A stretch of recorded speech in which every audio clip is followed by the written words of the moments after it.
Bismillahirrahmanirrahim. Assalamualaikum warahmatullahi wabarakatuh.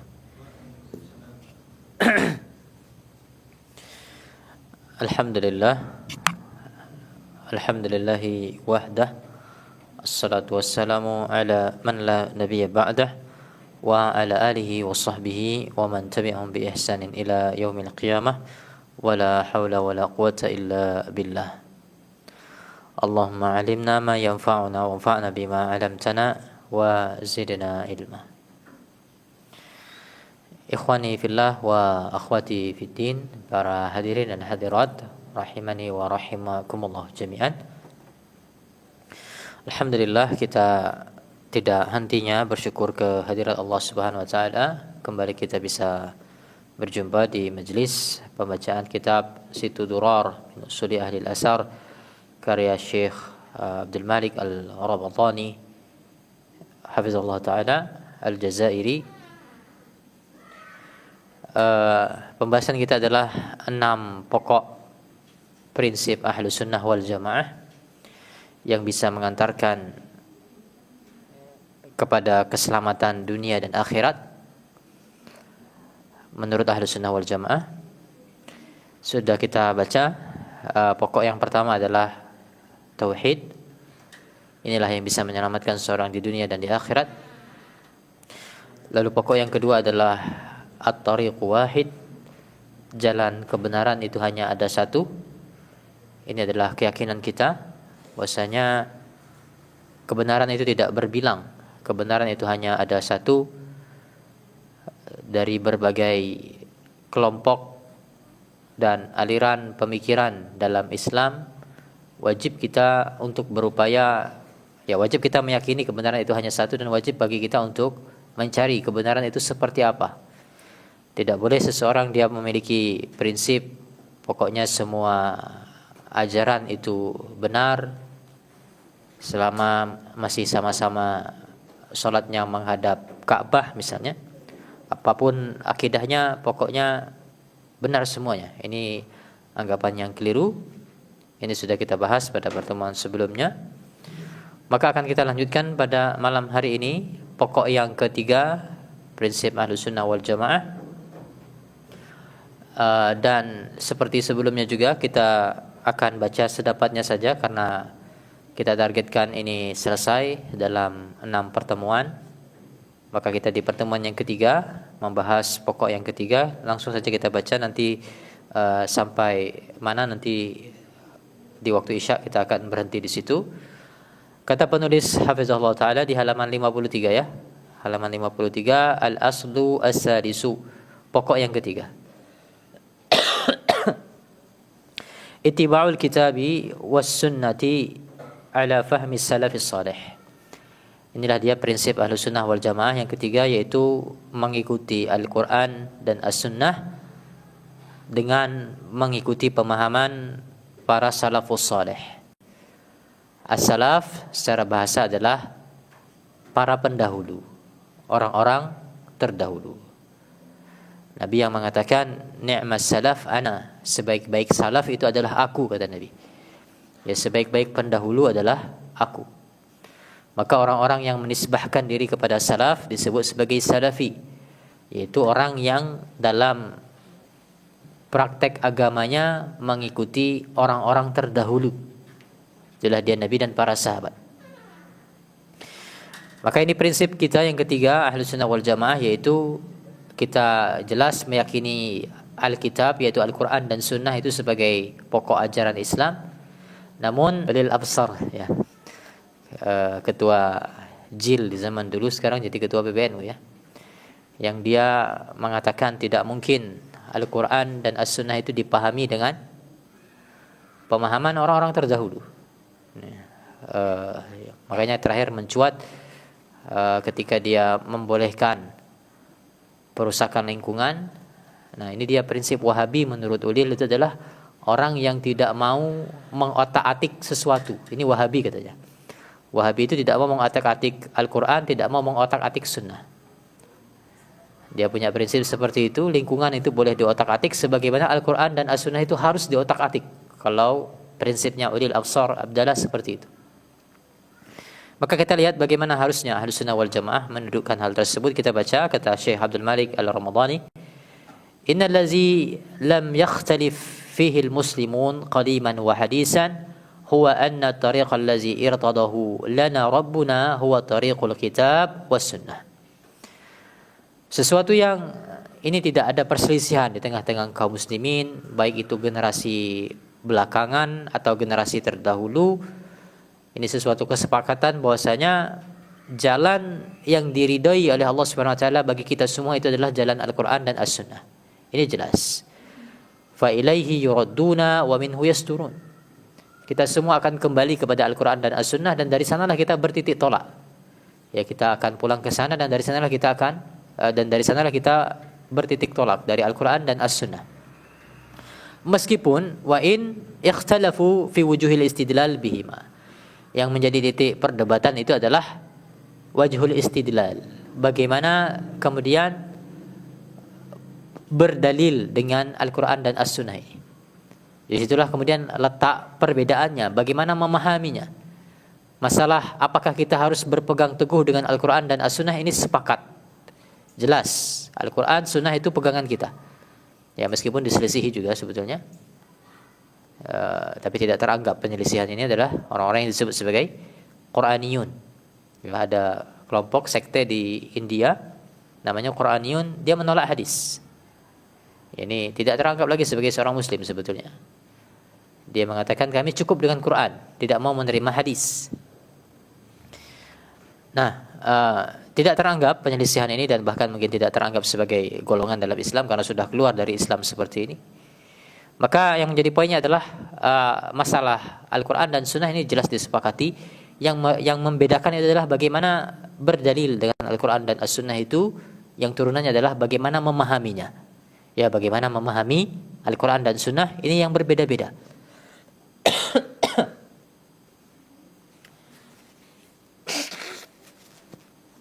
Zalik li'anna Allah dhamin al-istiqamata limutbi'il kitabi faqala ala lisani mu'mini al-jinni. Ya, Allah Subhanahu wa taala menjamin keistiqomahan itu, atau ya keistiqomahan, kelurusan dalam beragama itu akan didapati oleh orang-orang yang mengikuti Al-Quran. Allah jelaskan hal ini melalui lisannya para jin yang beriman. Ya, dalam surah Al-Ahqaf Allah kisahkan tentang perkataan sebagian jin ada yang beriman. Dia mengatakan, "Ya qaumana inna sami'na kitaban unzila min ba'di Musa musaddiqan lima baina yadayhi yahdi ilal haqqi wa ila tariqin mustaqim."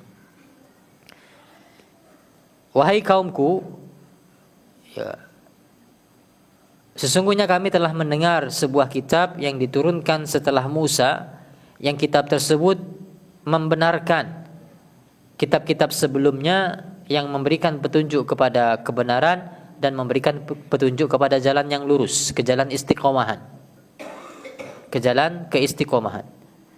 Nah, yang menjadi pelajaran di sini adalah ini Allah mengutipkan perkataan jin ketika jin dia mendengar Al-Quran, dan Allah benarkan tentunya ketika jin mengatakan Al-Quran itu bisa menunjuki seseorang kepada jalan yang lurus. Demikian juga orang-orang yang mengikuti Rasul. Ya, orang-orang yang mengikuti Rasul, Allah sebutkan di antara buah orang-orang yang mengikuti Rasul itu adalah wa innaka latahdi ila siratal mustaqim. Bahwasanya Nabi Muhammad itu dia betul-betul menunjukkan manusia itu kepada jalan yang lurus. Jadi sama, Al-Quran dan As-Sunnah itu kalau diikuti akan mengantarkan kepada siratal mustaqim atau tariqil mustaqim. Sama ya, sama-sama jalan yang lurus. Nah, perhatikan kemudian apa poinnya, apa hubungannya dengan salafus saleh, 2 poin di awal tadi di sini.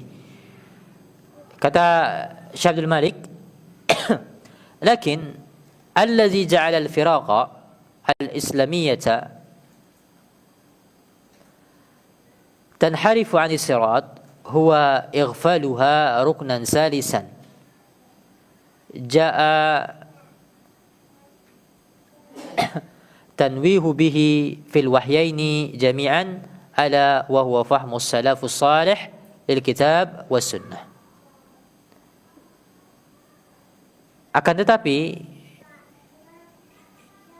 yang menyebabkan adanya berbagai kelompok di dalam tubuh umat Islam adalah dan sebab mereka menyeleweng dari jalan yang lurus itu disebabkan karena mereka lalai dari rukun yang ketiga. Jadi maksudnya harusnya orang itu kalau dia mengikuti as-sunnah harusnya jalan yang lurus. Kalau orang dia mengikuti Al-Quran harusnya jalannya sudah lurus. Tapi kenapa dalam prakteknya kita perhatikan berbagai kelompok, 73 kelompok yang sudah kita bahas pada pertemuan sebelumnya, mereka semua berpegang teguh dengan Al-Quran dan As-Sunnah. Klaim mereka adalah landasan kami adalah Al-Quran dan Sunnah. Padahal sebetulnya kalau klaim Allah, kalau penjelasan dalam Al-Quran dan dalam penjelasan dalam Al-Quran, kalau orang itu dia mengikuti Al-Quran, mengikuti Rasul, mengikuti Sunnah, harusnya jalannya lurus. Dia mengikuti Shiratal Mustaqim. Tapi prakteknya di lapangan tidak. Apa sebabnya? Inilah dia kata Syekh, huwa ikhfaluha ruknan salisan. Karena mereka itu melalaikan rukun yang ketiga tadi.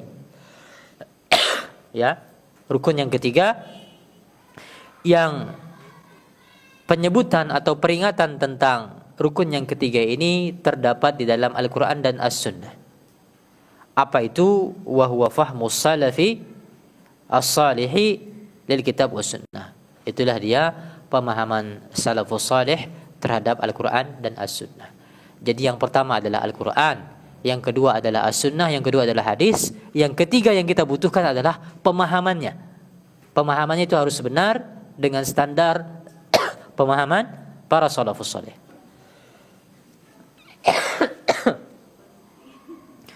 Baik, kita lanjutkan. Waqad ishtamalat suratul Fatihati ala hadhihi al-arkani salasati fi akmalil bayan. Tentang tiga hal ini itu telah terkandung di dalam Al-Quran. Ya, tiga rukun ini sudah terkandung di dalam Al-Quran yang penjelasannya itu sudah sempurna sebetulnya. Kita lihat dalam surah Al-Fatihah Allah sebutkan ihdinas siratal mustaqim. Kita diajarkan untuk meminta kepada Allah, ya Allah tunjuki kami jalan yang lurus. Ishtamala ala ruknail kitab was sunnah. Ya. Ketika kita meminta kepada Allah Subhanahu wa taala, ya Allah tunjukilah kami kepada jalan yang lurus. Artinya secara otomatis kita itu meminta kepada Allah, ya Allah berikan kami kemampuan untuk mengikuti Al-Quran dan berikan kami kemampuan untuk mengikuti As-Sunnah. Karena kita lihat tadi dua ayat sebelumnya yang dibawakan dalam surah Al-Ahqaf dan surat Asy-Syura tadi, Allah kaitkan kalau mengikuti Al-Quran akan sampai kepada Shiratal Mustaqim, kalau mengikuti Nabi akan sampai kepada Shiratal Mustaqim. Sehingga pada hakikatnya ketika kita meminta dalam surah Al-Fatihah ihdinas Shiratal Mustaqim, kita meminta kepada Allah untuk diberikan kemampuan mengikuti Al-Quran dan As-Sunnah. Sudah disebutkan dua rukun tadi ya, Al-Quran dan As-Sunnah sudah tercakup pada doa ihdinas Shiratal Mustaqim. Lalu bagaimana dengan rukun yang ketiga, yaitu memahami Al-Quran dan Sunnah itu sesuai dengan pemahaman salafus salih terdapat pada ayat berikutnya. Siratal ladzina an'amta alaihim. Apa itu Shiratal Mustaqim? Itulah dia jalan orang-orang yang telah engkau berikan nikmat kepada mereka. Maka disinilah pemahaman salafus salih itu, yaitu jalan orang-orang yang telah engkau berikan nikmat kepada mereka. Maka ayat ini kata penulis ishtamala ala fahmi salaf li hadzal sirat. Ya, ayat ini memberikan faedah tentang butuhnya kita terhadap pemahaman salaf.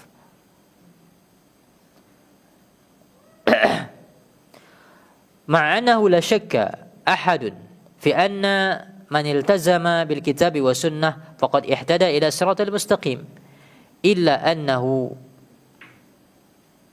lima kana fahmun nas lil kitabi wa sunnah as-sahih wa minhu as-saqim. Ya, lamma kana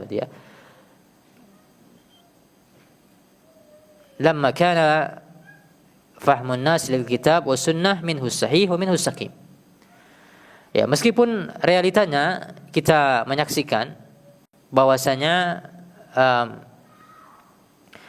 manusia ketika dia berupaya memahami Al-Quran dan As-Sunnah, di antara pemahaman mereka ada yang pemahamannya benar, ada pemahamannya ada yang keliru, minhu sahih, minhu saqim, ada yang tidak benar pemahamannya. Maka hal ini berkonsekuensi kepada rukunan salisan li raf'il khilaf, ya. Ini berkonsekuensi bahwasanya kita membutuhkan rukun yang ketiga supaya tidak ada perselisihan di dalam memahami Al-Quran dan As-Sunnah tadi. Ala wa huwa taqyidu fahmil khalaf bi fahmis al-aslaf. Yaitu apa itu dari rukun yang ketiga supaya tidak ada perselisihan dalam memahami Al-Quran dan As-Sunnah, yaitu kita harus mengaitkan antara pemahaman orang-orang belakangan dengan pemahaman orang-orang yang terdahulu. Ya, kita harus mengaitkan antara pemahaman orang-orang yang belakangan dengan pemahaman orang-orang terdahulu.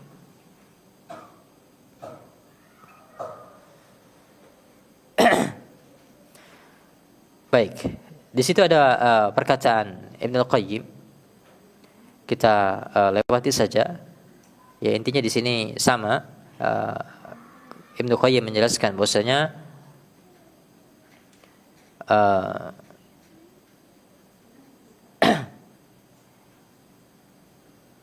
ya di dalam kita memahami Al-Quran dan As-Sunnah, di situ dibutuhkan pemahaman ya, atau kita baca intinya di sini, ya.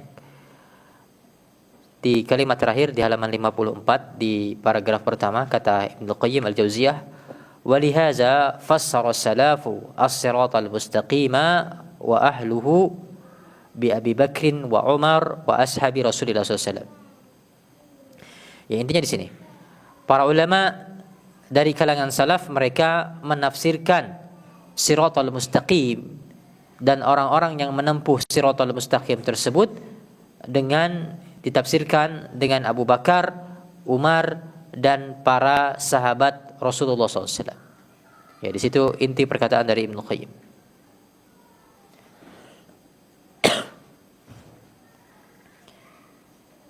Baik, kita baca yang paragraf berikutnya saja.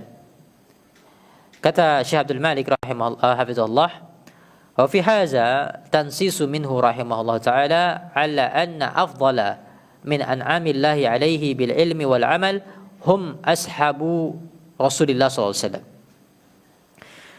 Berdasarkan perkataan Ibnu Qayyim Al-Jauziyah ini terdapat tansis, yaitu penegasan bahwasanya dari semua orang yang Allah berikan nikmat berupa ilmu dan amal, yang paling utama itulah dia para sahabat Rasulullah SAW. Ya,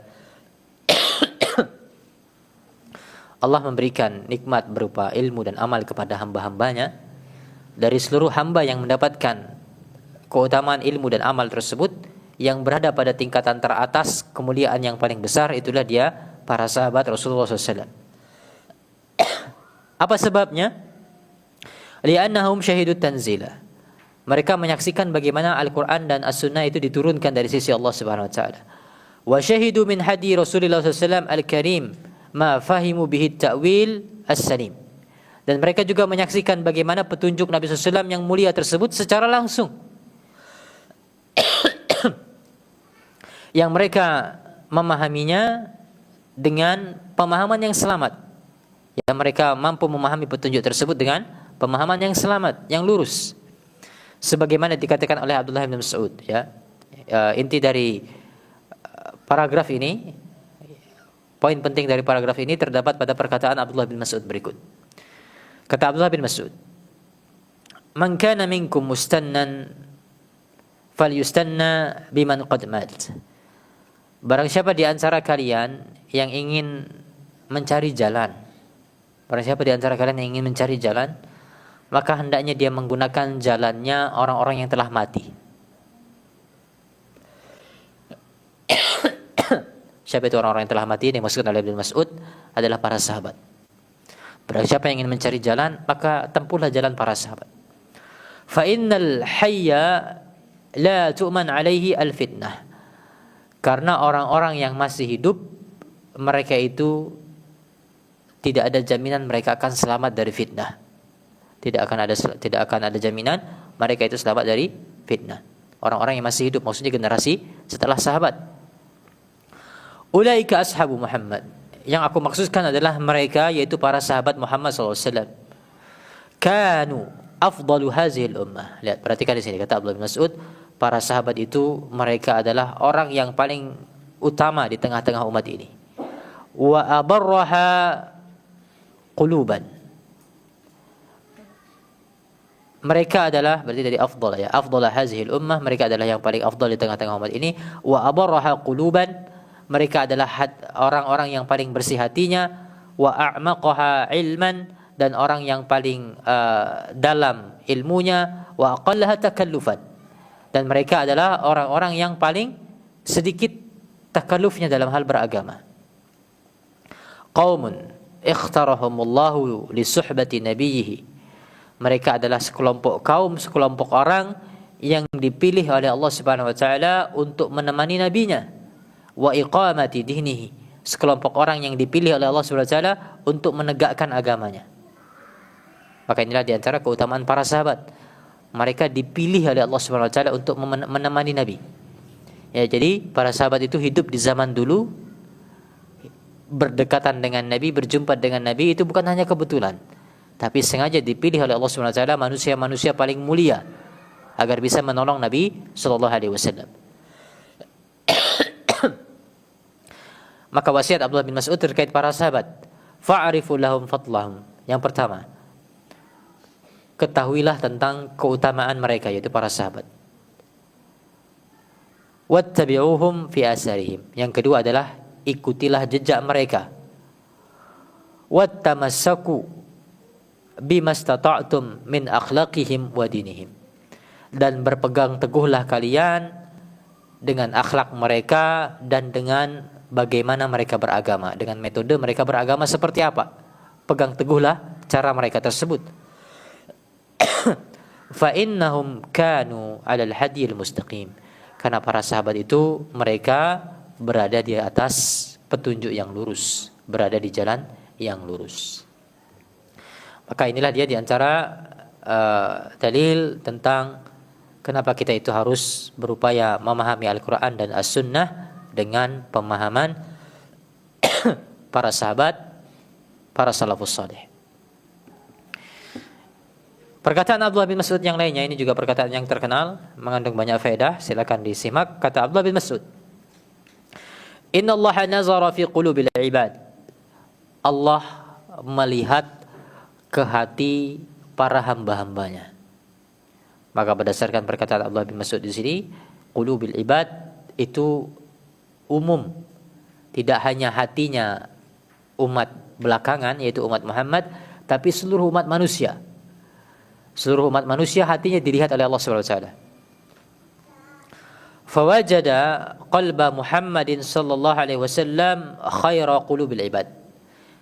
Yang pertama kata Abdullah bin Mas'ud, Allah mendapati dari seluruh hati umat manusia tersebut, hati yang paling baik itu adalah hatinya Muhammad sallallahu alaihi wasallam. Fastafahu li nafsihi. Maka Allah Subhanahu wa taala memilih Muhammad untuk dirinya. Fabta'asahu bi risalatihi, dan Allah mengutus Muhammad untuk membawa risalah darinya. Ini yang pertama, ya, dilihat seluruh manusia hati siapa yang paling baik, itulah di hatinya Muhammad SAW. Lalu yang kedua yang menjadi pelajaran kita di sini adalah summa nazara fi qulubil ibad ba'da qalbi Muhammadin sallallahu alaihi wasallam. Lalu Allah kembali melihat kepada hati hamba-hambanya, hati seluruh manusia dilihat oleh Allah Subhanahu wa taala. Setelah dipilih Muhammad tadi, setelah didapati hati Muhammad yang paling baik, fawajada quluba ashabihi khairu qulubil ibad. Maka Allah mendapati hatinya para sahabat itu merupakan hati yang paling baik di antara seluruh hamba-hambanya. faja'alahum wuzara'u nabihi, maka Allah menjadikan mereka para sahabat ini sebagai penolong nabinya. Maka ini yang tadi saya katakan,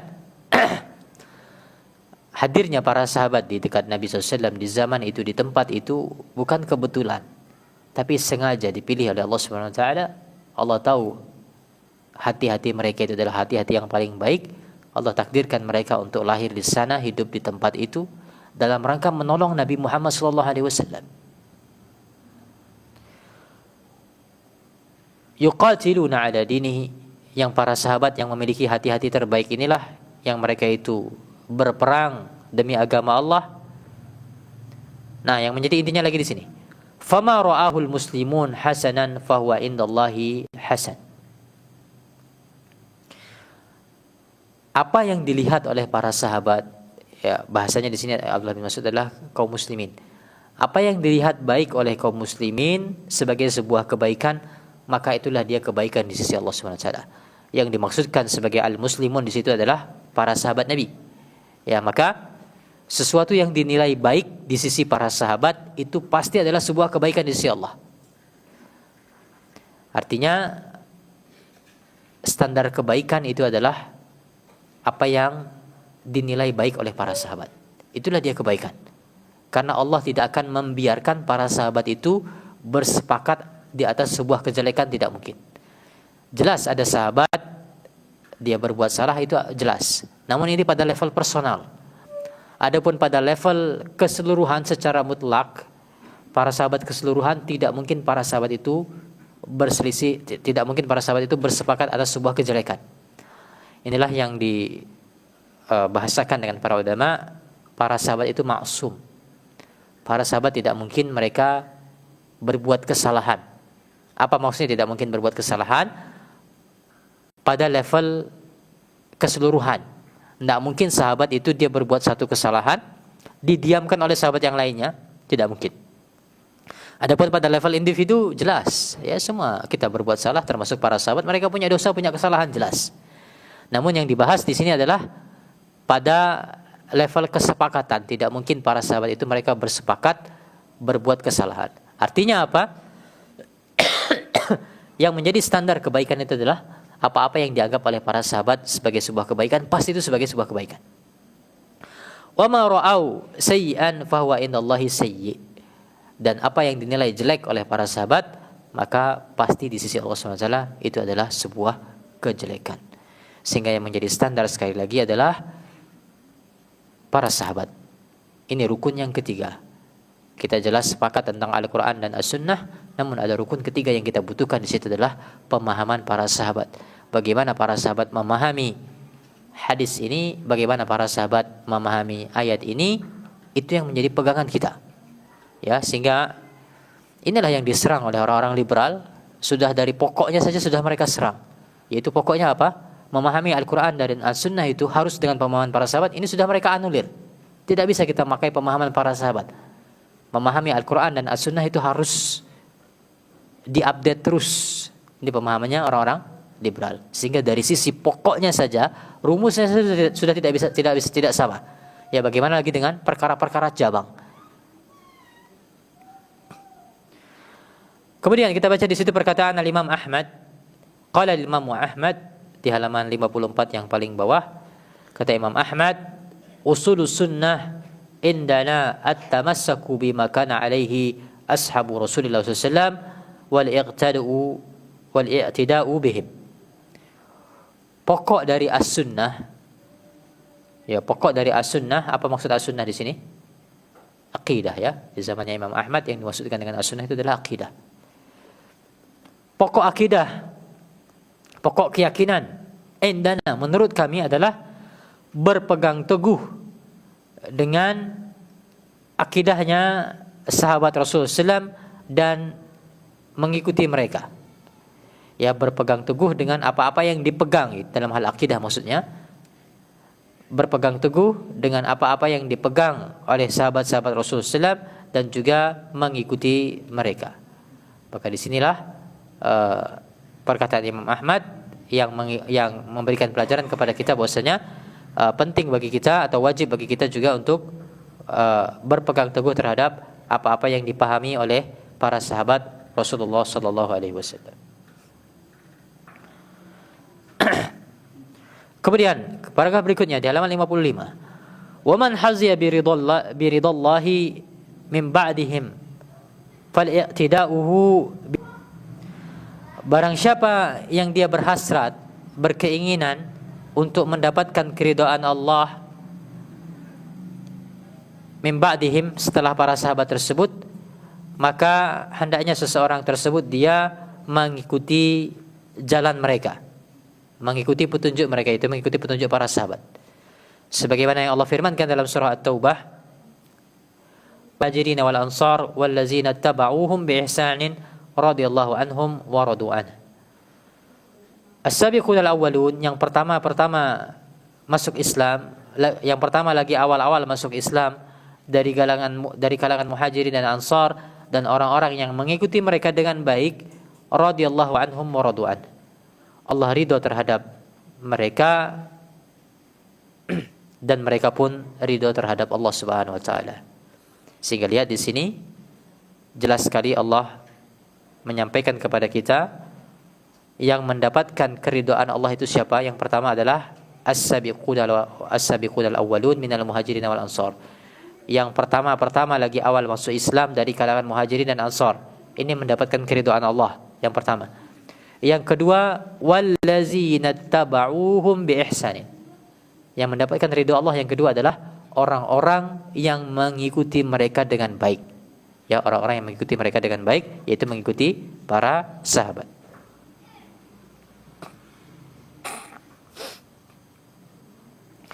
Kemudian, waqad jaa tahdidu zaman salaf allazi la tajuzu mukhalafatuhum bi ihdasi fahmin lam yafhamuhu fi hadis Ibnu Mas'ud. Mengenai batasan as-salaf, ya. Siapa yang disebut sebagai as-salaf, orang-orang terdahulu, itu batas zamannya di mana? Karena kita berbicara tentang orang-orang terdahulu, maka ini berbicara tentang dimensi waktu. Batasan waktunya mana? Yang kita itu tidak boleh menyelisihi pemahaman mereka, ya, tidak boleh membuat pemahaman baru di luar pemahaman mereka. Batasnya yang mana? Maka ini disebutkan dalam hadis Abdullah bin Mas'ud, di mana Nabi SAW pernah bersabda. Kata Nabi SAW, khairun nas qarni, summa allazina yalunahum, summa allazina yalunahum.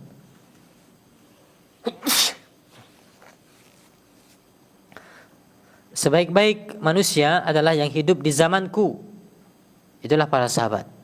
Summa allazina yalunahum, lalu generasi setelah mereka, itu generasi tabi'in. Summa allazina yalunahum, baru generasi ketiga, generasi tabi'ut tabi'in. Inilah dia batasnya, yang disebut sebagai salaf, yang kita diperintahkan mengikuti pemahaman mereka. Makanya Nabi kemudian setelah berakhir 3 generasi ini, Nabi sebutkan tentang jeleknya generasi berikutnya. Summa yaji'u qaumun tasbiqu syahadatu ahadihim yaminahu wa yaminuhu syahadatahu. Lalu setelah itu, setelah berakhir 3 generasi awal Islam yang disebut sebagai generasi salaf ini, akan datang sekelompok kaum yang persaksian mereka itu akan mendahului sumpah mereka, dan sumpah mereka akan mendahului persaksian mereka. Artinya apa yang mereka persaksikan dan apa yang mereka sumpahkan itu tidak berkecocokan. Yang ini dalam konteks celaan. Yang hal ini tidak terjadi pada 3 generasi terbaik ini. Pada generasi sahabat, tabi'in dan tabi'ut tabi'in yang Nabi puji, tidak terdapat hal-hal seperti yang tadi. Ya, orang yang tidak berkecocokan antara persaksian dan sumpahnya.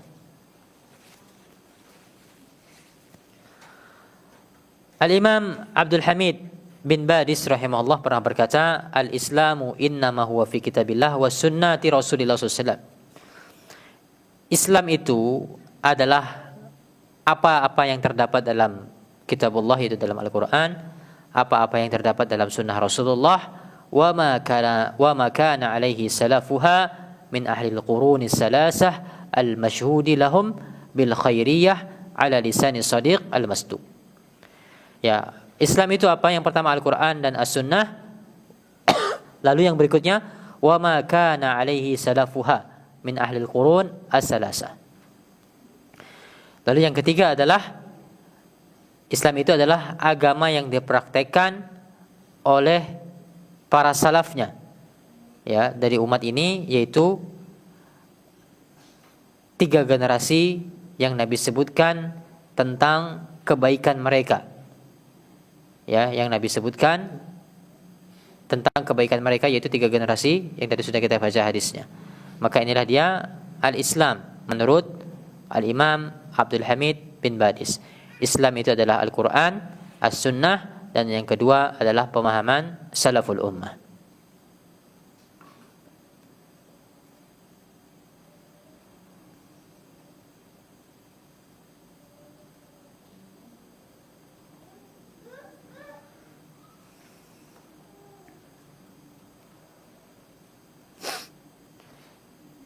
Baik. Kemudian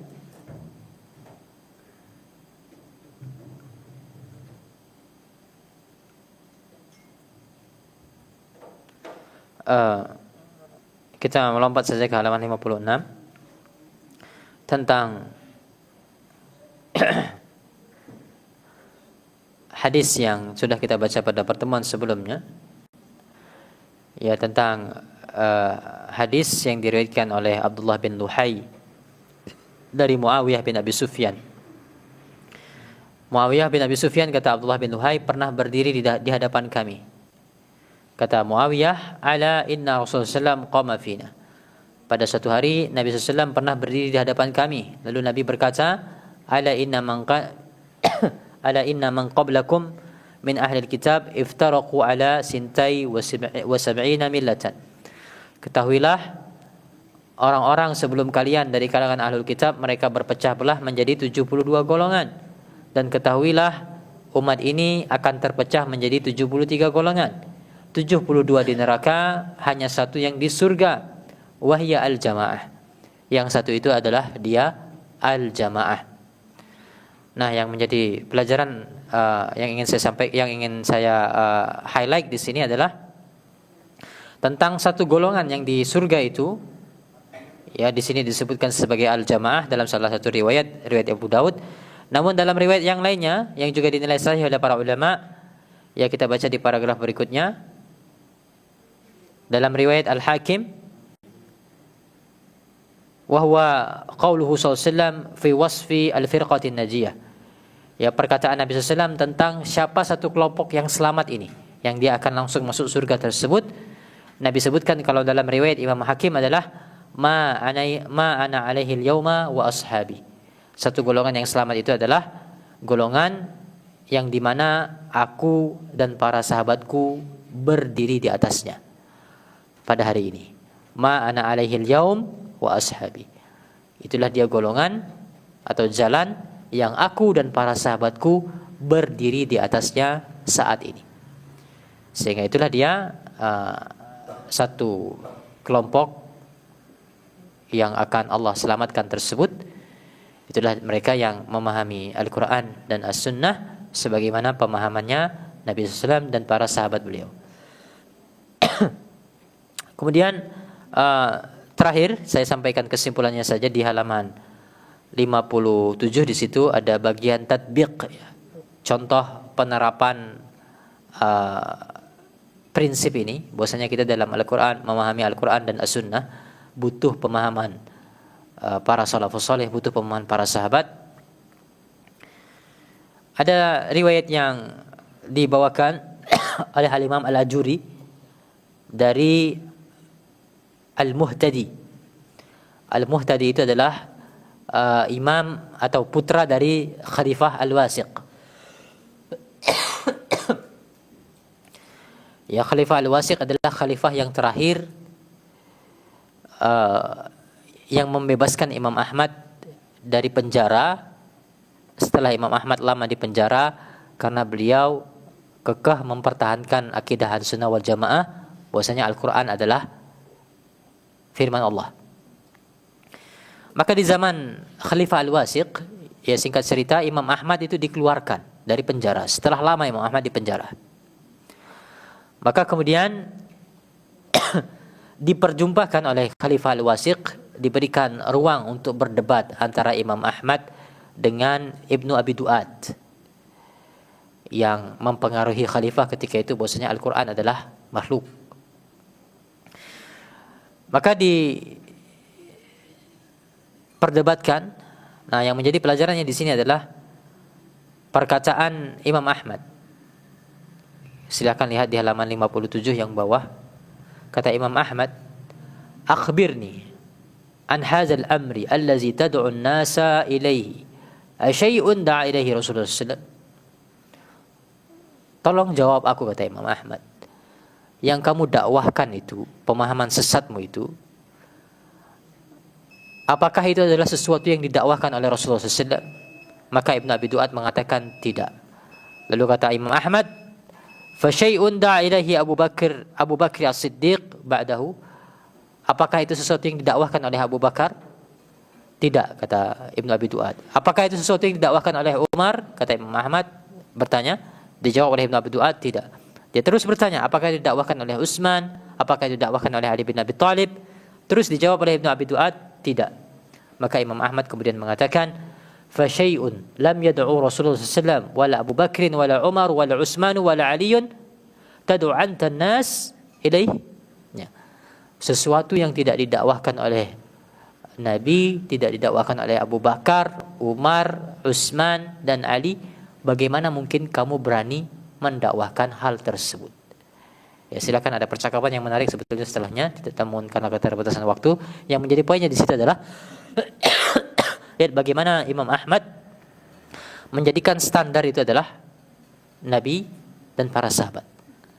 Kamu mendakwakan seperti itu, pernah tidak didakwakan oleh Nabi dan para sahabat?